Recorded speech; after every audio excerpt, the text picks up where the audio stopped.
بسم اللہ الرحمن الرحیم۔ السلام علیکم ورحمۃ اللہ وبرکاتہ۔ جیسے آپ نے ذکر کا فرمایا کہ میں نے آیت کریمہ کا ذکر عرض کیا تھا کہ یہ بہت ہی قیمتی ذکر ہے، تو آج اس پہ بات کر لیتے ہیں۔ لا الہ الا، اس سے بڑی سچائی کیا ہو سکتی ہے میرے عزیز؟ اس سے بڑی سچائی کیا ہو سکتی ہے کہ ہم اس بات کا اقرار کریں کہ اللہ کے سوا کوئی الہ نہیں ہے۔ الہ کا مطلب پناہ بھی ہوتا ہے، الہ کا مطلب بچانے والا بھی ہوتا ہے، الہ کا مطلب سہارے کی چٹان بھی ہوتا ہے، بچانے والی چٹان بھی ہوتا ہے، بچانے والی پناہ گاہ بھی اس کا مطلب ہوتا ہے۔ تو الہ کا مطلب معبود بھی ہوتا ہے۔ الہ کا مطلب بہت وسیع مفہوم ہے، جو خالق ہے، جو رازق ہے، جو مالک ہے، جو دا کریٹر ہے، جو دا سسٹینر ہے، جو دا میسٹر ہے الٹیمیٹلی، یہ سارے مفاہیم الہ میں آتے ہیں۔ تو ہم کہہ رہے ہیں لا الہ الا انت، لا الہ الا انت، کوئی آپ کے سوا پناہ نہیں ہے میری، کوئی آپ کے سوا سہارا نہیں ہے میرا، کوئی آپ کے سوا وکیل نہیں ہے میرا، کوئی آپ کے سوا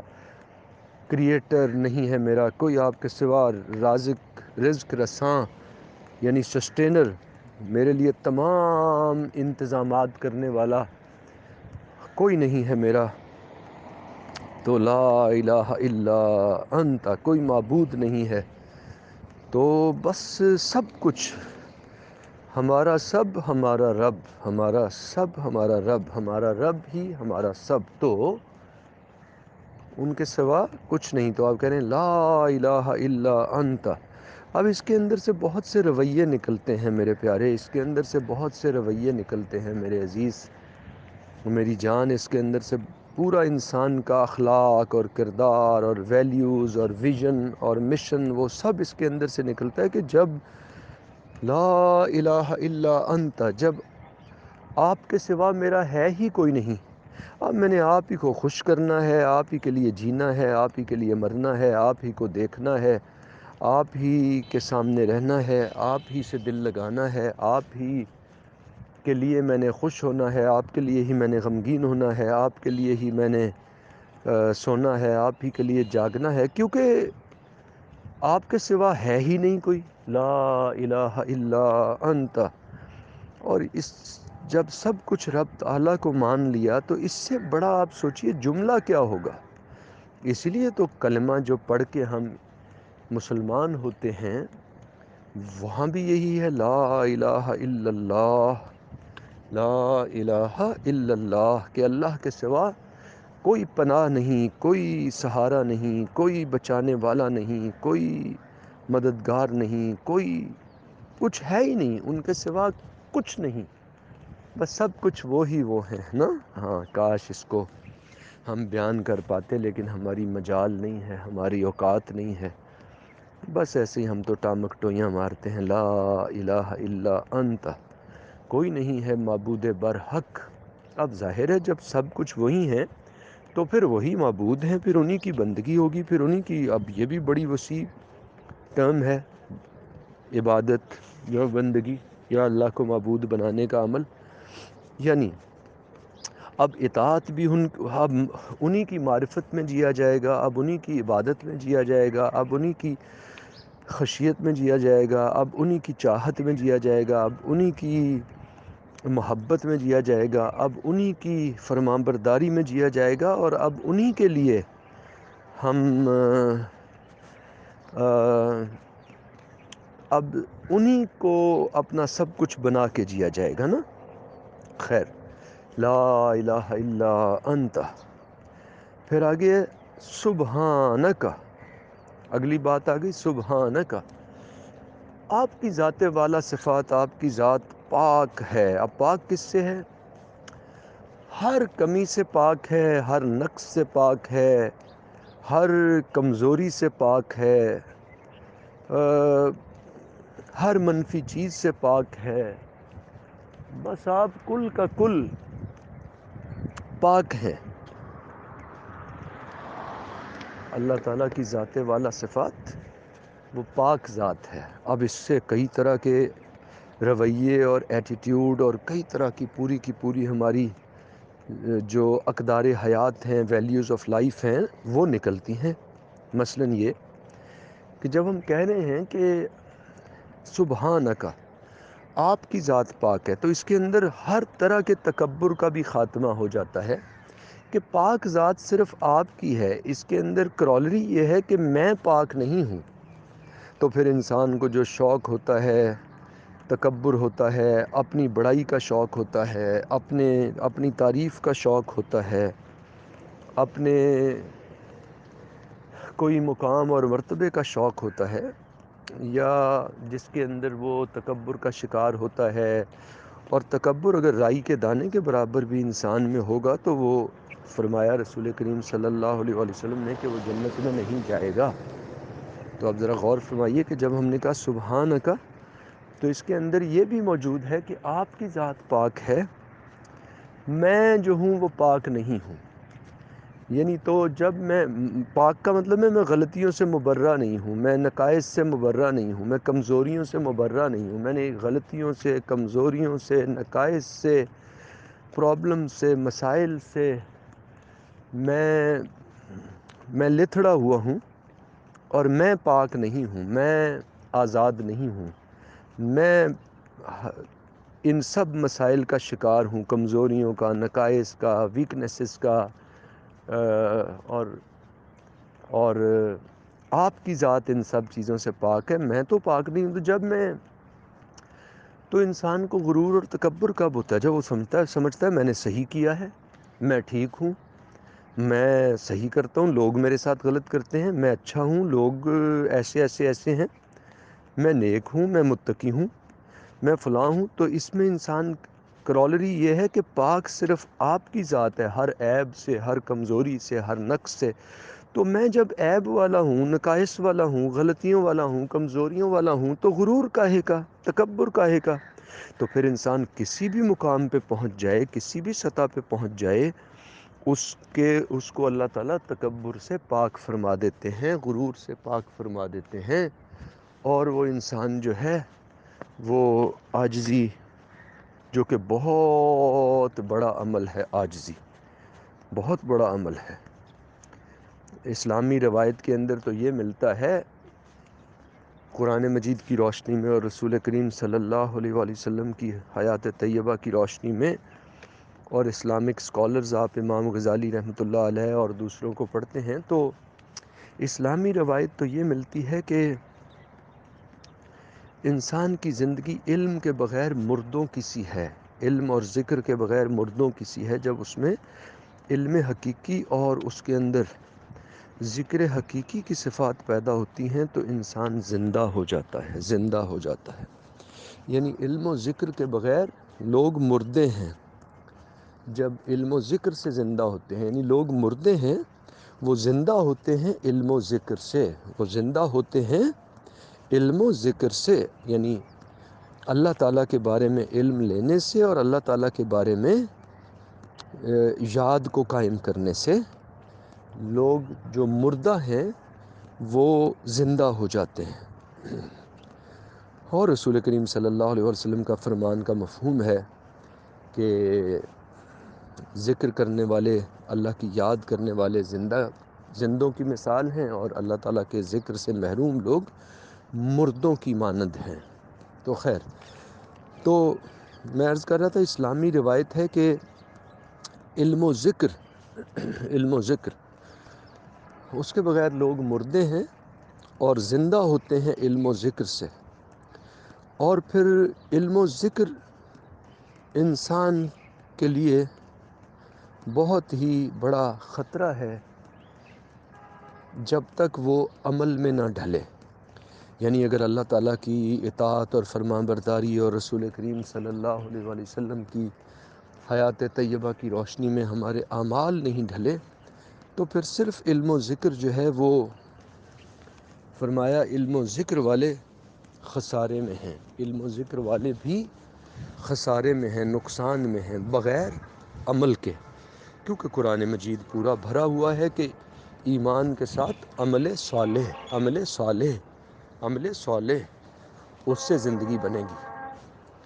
جو اقبال نے فرمایا عمل سے زندگی بنتی ہے جنت بھی جہنم بھی، یہ خاکی اپنی فطرت میں نہ نوری ہے نہ ناری ہے۔ پھر فرمایا کہ جو عمل والے ہیں وہ بہت خسارے میں ہیں، وہ بہت خطرے میں ہیں، وہ بہت خسارے میں ہیں، وہ بہت خطرے میں ہیں، سوائے ان لوگوں کے جو اہل خلوص ہیں، یعنی جن کی نیت اللہ کے لیے ہے اور جن کا عمل اللہ کے لیے ہے اور جن کا عمل للہیت کے ساتھ ہے۔ ان کے سوا اعمال کا ڈھیر بھی ہوگا تو وہ ہو سکتا ہے خفت موازینہ میں آ جائے کہ وہ ہلکے ہوں، اتنے ہلکے ہوں کہ روئی کے گالے کی طرح اڑ جائیں، کیونکہ جب ان کے اندر خلوص ہی نہیں ہے تو خلوص کے بغیر وہ عمل ہلکے ہوں گے۔ تو ابھی ہم کہہ رہے تھے آخرت میں اعمال کو گنا نہیں جائے گا، تولا جائے گا۔ فَأَمَّا مَنْ ثَقُلَتْ مَوَازِينُهُ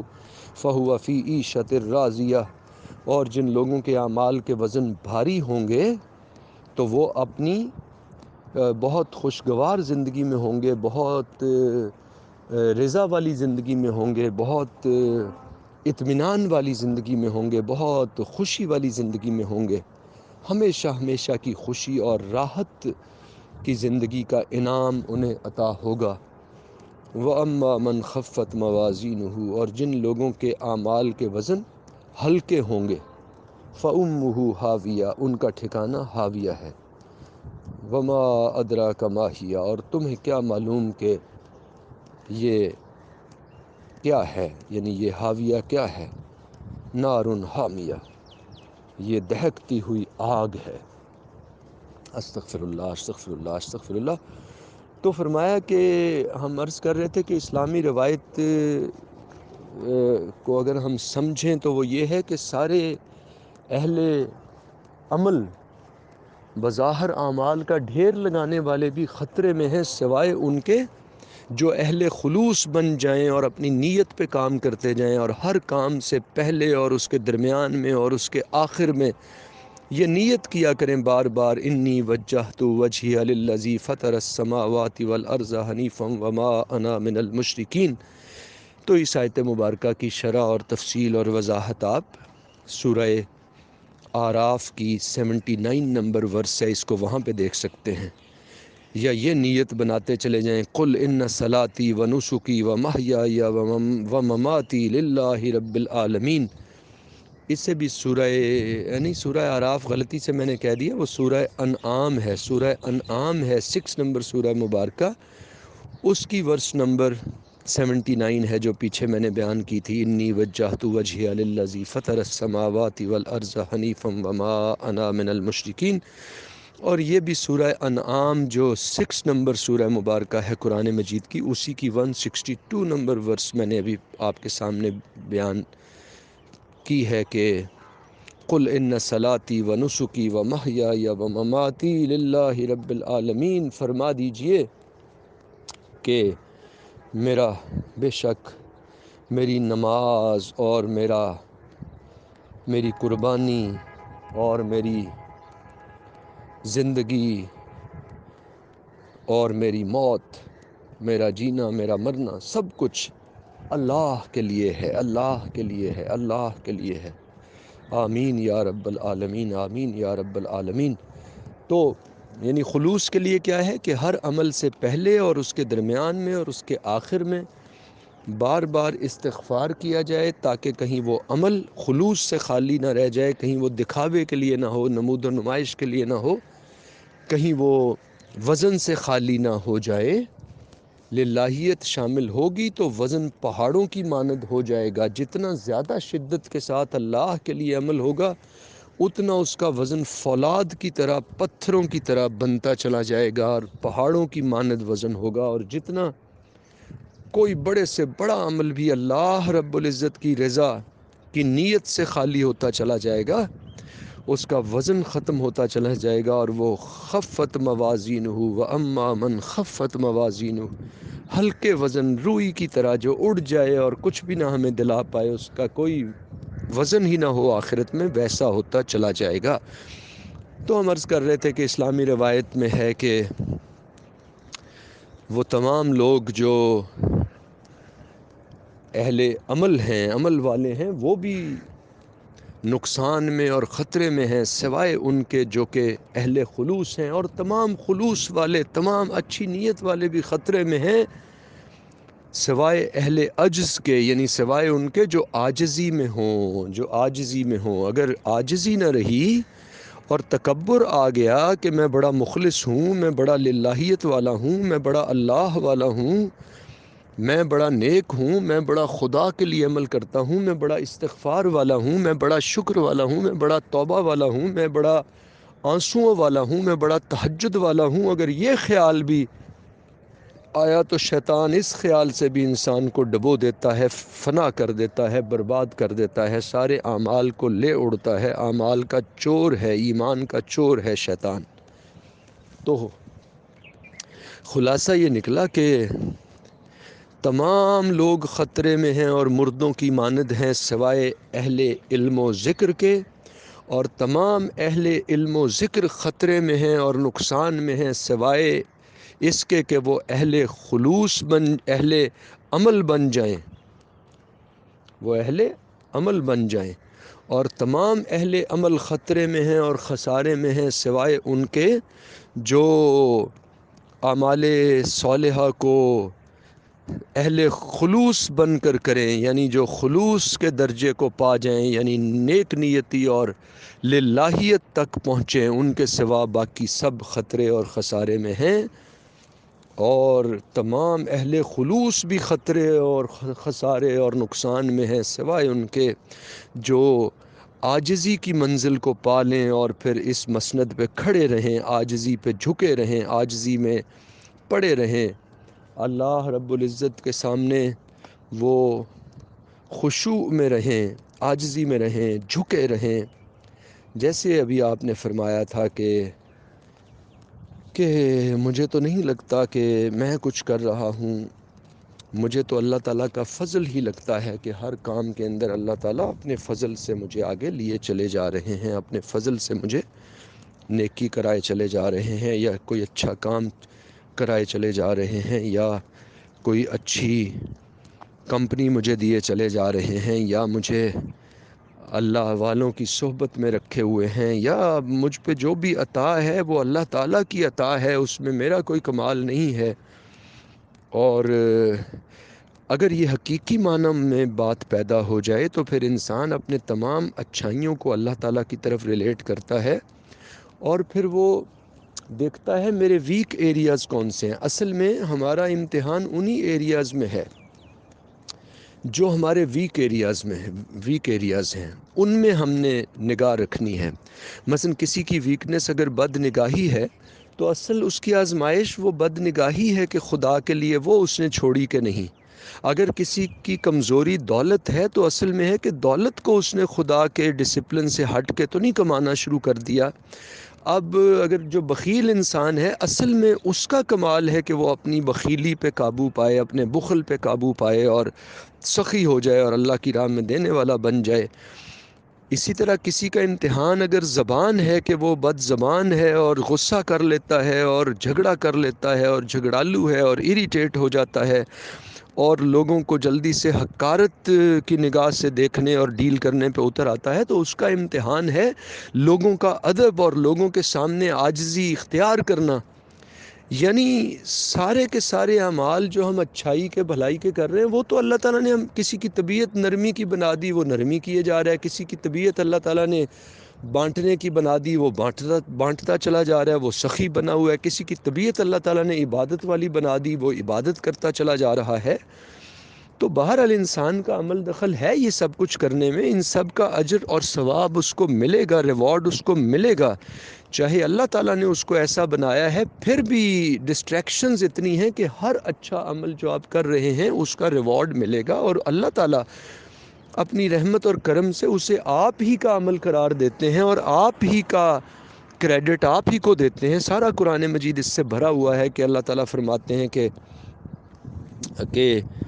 لِيَجْزِيَهُمُ اللَّهُ أَحْسَنَ مَا عَمِلُوا، کہ اللہ تعالیٰ ان کو بہترین جو ہے وہ اجر و ثواب دے اس کا جو انہوں نے کیا، اور بما کسبت ایدیہم، اس طرح کے الفاظ بے شمار آتے ہیں کہ جو ان کے ہاتھوں کی کمائی ہے، جو انہوں نے کیا ہے، جو انسانوں نے کیا ہے، جو مخلوق نے کیا ہے. خیر، تو اگرچہ اس کا ریوارڈ ملے گا، لیکن جو آپ کو کرنا بہت مشکل لگے اور جو کرنا آپ کے لیے امتحان ہو، اور جو آپ کو لگے یہ تو میری طبیعت، جس کی طبیعت لالچ کی طرف جاتی ہے اس کی اصل نیکی لالچ سے بچنا ہے. جس کی طبیعت جو ہے وہ صنف مخالف کی طرف ڈسپلن آف گاڈ کو بریک کر کے اور اس کی طبیعت متوجہ ہوتی ہے، تو اس کا اصل امتحان صنف مخالف کے ساتھ وہ والا رویہ اور انداز اور نگاہ اور اطوار اختیار کرنا ہے جو اللہ تعالیٰ کو مطلوب ہیں. یہ اس کا خاص عمل ہے جس کے اوپر اصل میں اس کے فیصلے ہونے ہیں. تو وہ والا عمل جو انسان کو بہت مشکل لگتا ہے. کسی کی طبیعت میں حسد ہے، بغض ہے، اور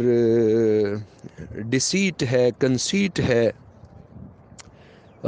دھوکہ دینا ہے، یا کسی کو چیٹ کرنا ہے، یا جھوٹ بولنا ہے، یا کوئی بھی جو انسان کی کمزوری ہے جو اس سے اکثر ہوتی ہے اور جس سے بچنا اس کے لیے بہت مشکل ہے. اپنے آپ خود نمائی ہے، اپنے آپ کو کچھ سمجھنا ہے، ایگو ہے،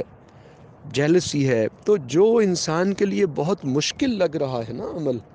اصل میں وہ ہے. اور اسی طرح جو ہم کہتے ہیں کسی عمل کو چھوٹا نہ سمجھے، یعنی اگر اس کی طبیعت کے اندر نرمی ہے تو وہ عمومی لوگوں کے ساتھ نرمی کرتا ہے یا عام طور پہ نرم رہتا ہے. لیکن امتحان ہے کہ جب کوئی خاص موقع آئے کہ راستے میں ایک بلی کا بچہ جو ہے وہ کہیں گاڑی کے نیچے آ جائے، کچھ ہے، تو اس کے لیے کیا وہ اترا، اس نے گاڑی روکی اور اس نے اس کے لیے کوئی پانی کا بندوبست کیا، کوئی سائیڈ پہ کرنے کا بندوبست کیا، کوئی اسے اگر جانوروں کے ڈاکٹر کے پاس یا ہاسپٹل کی فیسلٹی میسر ہے تو وہاں لے جانے کی کوئی تگ و دو یا کوشش کی. مطلب یہ کہ پھر وہ چھوٹی سے چھوٹی نیکی کو تلاش کرے، کیونکہ عمومی تو اس کی طبیعت اللہ تعالیٰ نے بنائی ہے، لیکن وہ اسٹیپ فارورڈ کہاں تک جاتا ہے، ایک اگلی سطح تک کیسے جاتا ہے. یعنی بھٹکی ہوئی نیکیاں کمائے وہ، یعنی وہ والی نیکیاں جو کہ عام انسانوں کے خیال میں نیکی نہ ہو. مثلا روزانہ اگر وہ خیر یہ لمبی بات ہو جائے گی، تو پہلے ہی بہت لمبا یہ وائس نوٹ ہو گیا ہے، میں معافی کا خواستگار ہوں. لیکن چونکہ آپ نے اتنے شاندار پیغامات بھیجے تھے کہ میں نے ان پہ بہت مختصر جوابات دیے تھے پچھلے کئی دنوں سے، تو میں نے سوچا ایک اہم ترین موضوع کے اوپر آپ نے پوچھا لا الہ الا انت سبحانک انی کنت من الظالمین. اب یہ ہم کہہ رہے تھے کہ سبحانک میں سے ایک تو یہ نکلا اللہ تعالیٰ کی ذات ہر کمی اور عیب سے پاک ہے، دوسرا یہ نکلا کہ میں جو ہوں انی کنت من الظالمین، کہ میں تو ظالموں میں سے ہوں. یعنی میں تو چیزوں کو ان کے ٹھیک مقام پہ نہیں رکھتا، نہ اللہ کو ان کا مقام دے رہا ہوں. ظالم کا مطلب ہوتا ہے جو چیزوں کو ان کے ٹھیک مقام پہ نہ رکھے. ظالم کا مطلب ہے جو چیزوں کو ان کے مقام سے ہٹا دے. یعنی جو اللہ تعالیٰ کو مقام دینا ہے وہ ہم دولت کو دے دیں، گاڑی کو دے دیں، دنیا کی محبت کو دے دیں، اپنے محبوب کو دے دیں، کسی لور کو دے دیں، کسی بلوڈ کو دے دیں، یا خدا سے بڑھ کے ماں باپ سے ہم محبت کرنے لگیں، یا ماں باپ کی وجہ سے اللہ تعالیٰ کے ڈسپلن کو بریک کریں، یا اولاد کی وجہ سے کریں، یا جان کی وجہ سے کریں. یعنی مال جان ہر چیز سے بڑھ کے اللہ تعالیٰ کو اگر کسی نے محبوب نہیں رکھا اور اللہ تعالیٰ کو ترجیح اول نہیں بنایا تو وہ ظالم ہے، ظالم ہے، ظالم ہے. تو انی کنت من الظالمین. تو سبحانکا کے اندر بھی یہ اقرار ہے کہ اے اللہ تعالیٰ آپ پاک ہیں، لیکن میں تو غلطیوں والا ہوں، قصور والا ہوں. یعنی میں ظالم ہوں، میں چیزوں کو ان کی ٹھیک جگہ پہ نہیں رکھتا، رشتوں کو رشتوں کی جگہ پہ، اور دنیا کو دنیا کی جگہ پہ، اور گاڑی کو گاڑی کی جگہ پہ، اور پیسوں کو پیسوں کی جگہ پہ، اور ویلیوز اور اقدار کو ان کی جگہ پہ، اور سچائی ایمانداری کو اس کے مقام پہ، اور اخلاق کو اپنے مقام پہ، اور ادب کو بڑوں کو ادب کے مقام پہ اور چھوٹوں کو شفقت کے مقام پہ اینڈ آل دیٹ اسٹف. خیر، تو پھر فرمایا لا الہ الا انت سبحانک، آپ کی ذات ہر عیب سے اور کمی سے پاک ہے. تو کرولری یہ ہے کہ میں عیب سے اور کمی اور نقائص سے پاک نہیں ہوں، تو پھر مجھ میں غرور بھی نہیں ہونا چاہیے، تکبر بھی نہیں ہونا چاہیے، ایگو بھی نہیں ہونی چاہیے، اور مجھے کسی چیز پہ ناز بھی نہیں ہونا چاہیے، اور مجھ میں عاجزی ہونی چاہیے، جس کے بغیر خلوص بھی اہل خلوص بھی خطرے میں ہیں، اہل عمل بھی خطرے میں ہیں، اور اہل ایمان اور اہل علم اور اہل ذکر بھی خطرے میں ہیں. تو عاجزی پیدا ہوگی، عاجزی کا رویہ پیدا ہوگا. سبحانہ کی کرولری ہے عاجزی کا لائف سٹائل. اور دوسرا یہ کہ ہم لوگوں کے بارے میں جو ہمارا خیال ہوتا ہے، فلاں نے یہ کیا، فلاں نے یہ کیا، فلاں یہ کرتا ہے، فلاں یہ کرتا ہے، فلاں مجھے یوں تنگ کرتا ہے، فلاں نے میرے ساتھ دھوکہ کر دیا، فلاں نے میرے ساتھ جو ہے وہ بااخلاق پیش نہیں آیا، فلاں میری قدر نہیں کرتا، فلاں میری کیئر نہیں کرتا، فلاں میری عزت نہیں کرتے لوگ، اور لوگ میرے ساتھ، میں اچھا کرتا ہوں سب کے ساتھ لیکن لوگ میرے ساتھ اچھا نہیں کرتے، وغیرہ وغیرہ. تو یہ بڑی جب ہم نے کہہ دیا سبحانک، تو اس کی دوسری کرولری یہ ہے کہ اللہ تعالیٰ آپ کی ذات بابرکات جو ہے وہ تمام عیوب سے اور فلاز سے اور غلطیوں سے پاک ہے. لیکن لوگ تو پاک نہیں ہیں، تو لوگ غلطیوں والے ہیں، جیسے میں غلطیوں والا ہوں، لوگ بھی غلطیوں والے ہیں. جیسے مجھ میں بہت سے فالٹس ہیں، مسٹیکس ہیں، لوگوں میں بھی مسٹیکس ہیں. مجھ میں فلاز ہیں، نقائص ہیں، لوگوں میں بھی فلاز ہیں، نقائص ہیں. تو پھر میری یہ ایکسپیکٹیشن ختم ہو جاتی ہے کہ لوگ مجھے دھوکہ نہ دیں، شاید مجھے لوگ ہمیشہ عزت سے ڈیل کریں. تو یہ جب ایکسپیکٹیشنز ختم ہو جاتی ہیں تو انسان کا ایک بہت ہی میچور سیلف سامنے آتا ہے، ایک باشعور انسان اس سے بنتا ہے کہ لوگ غلطی بھی کریں گے، فلاز بھی والے بھی ہیں، دھوکہ بھی دے دیں گے، جھوٹ بھی بول سکتے ہیں، وہ فمبل بھی کر سکتے ہیں، وہ لو پرفارم بھی کر سکتے ہیں، وہ ان میں غلطیاں ہیں، ان میں نقائص ہیں، جیسے کہ مجھ میں ہیں ایسے لوگوں میں بھی ہیں. کیونکہ سبحانک، پاک تو آپ کی ذات ہے غلطیوں اور نقائص سے اور ساتھ چھوڑنے سے اور کسی بھی برائی اور کمی اور ہلکے پن سے. میرے پیارے الہ، میرے الہ، میری پناہ، میرے سب کچھ، ہمارے رب، آپ کی ذات پاک ہے. تو لوگ تو پاک نہیں ہیں، امی سے بھی غلطی ہو سکتی ہے، ابو سے بھی ہو سکتی ہے، بیوی سے بھی، بچے سے بھی، بہن بھائیوں سے بھی، دوستوں سے بھی، ٹیم سے بھی، سینئر سے بھی، جونیئر سے بھی. اگر ان سے کوئی ہمیں شک ہے کہ کسی نے ہمیں دھوکہ دے دیا، کسی نے ہمارے ساتھ فراڈ کر دیا، کسی نے ہمیں جو ہے وہ اچھا ٹریٹ نہیں کیا، کسی نے جانبداری کر لی، بائسڈ ہو گیا ہمارے ساتھ، کسی نے دھوکہ کر لیا، کسی نے حسد کر لیا، میرا مطلب ہے اگر کچھ کر بھی لیا تو وہ کوئی الہ تو نہیں تھے کہ ہم یہ سوچتے رہے انہوں نے کیوں کر لیا. وہ انسان تھے، تو جیسے ہم انسان ہیں اور غلطیاں ہی غلطیاں کرتے ہیں. اور انی کنت من الظالمین، بے شک میں تو ظالموں میں سے ہوں، یعنی میں تو غلطیوں والوں میں سے ہوں، اور میں تو نقائص والوں میں سے ہوں. تو ایسے لوگوں میں بھی بیچاروں میں نقائص ہو سکتے ہیں، تو میں فارگو کرتا چلا جاؤں، فارگیو کرتا چلا جاؤں. کیونکہ اگر میں لوگوں کو دیکھنا چاہتا ہوں ہر عیب سے پاک، تو وہ تو ہو نہیں سکتے، وہ تو اللہ تعالیٰ کی ذات ہے. تو گویا یہ دو کرولریز ہیں کہ میں بھی غلطیوں والا ہوں، لوگ بھی غلطیوں والے ہیں، اور پاک تو آپ ہیں. سبحانک، سبحانک، پاک تو آپ ہیں. انی کنت من الظالمین، میں غلطیوں والا ہوں. اور ظاہر ہے میں ہوں تو کرولری اور اس کے اندر سے جو انڈرسٹینڈنگ ہم لے سکتے ہیں کہ لوگ بھی غلطیوں والے ہیں، اور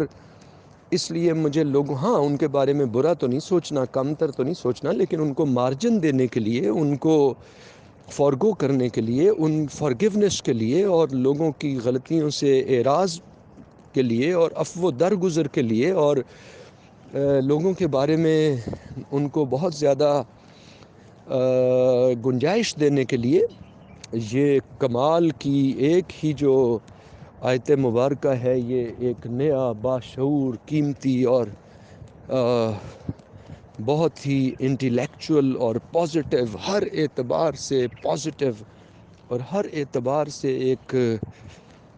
شاندار اور لیڈر انسان جو ہے وہ اس ایک آیت مبارکہ پہ بھرپور عمل سے، اس کے اوپر بھرپور فوکس سے، اس پہ بھرپور توجہ سے اور اس کے بھرپور استعمال اور اپلیکیشن سے ایک بہت بڑا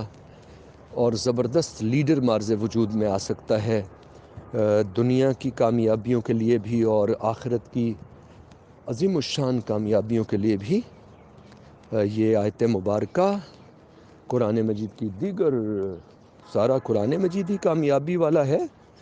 تو یہ آیت مبارکہ بھی ماشاءاللہ ایک اکسیر کا درجہ رکھتی ہے، ایک میریکل بن سکتی ہے ہماری دنیا اور آخرت کی کامیابیوں کے لیے اور ہمارے بہترین نتائج کے لیے، اور ہمارے ایون اولئک المقربون اور السابقون السابقون اور عند ملیک مقتدر اور فی مقعد صدق اور وسقاہم ربہم شرابا طہورا،